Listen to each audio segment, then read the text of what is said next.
एक घना रहस्यमयी जंगल था जिसका नाम था चॉकलेट वन। वहां के पेड़ पत्ते, झीलें और यहाँ तक कि मिट्टी भी कोको और चॉकलेट की खुशबू से भरी होती थी। एक दिन उस जंगल के बीचों बीच चॉकलेट से बनी एक लड़की जागती है।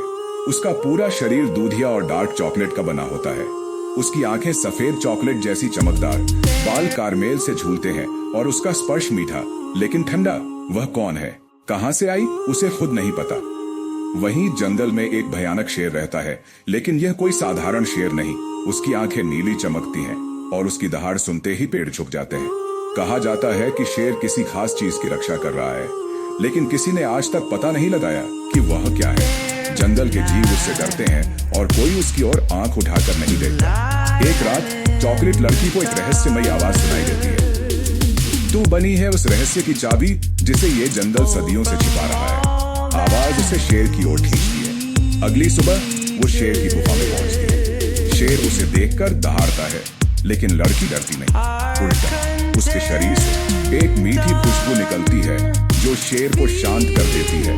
शेर बोलता है, मैं इस जंगल का रक्षक हूँ और तू मेरी खोई हुई रानी की परछाई है। 100 साल पहले मेरी रानी को एक जादूगर ने शाप देकर चॉकलेट में बदल दिया।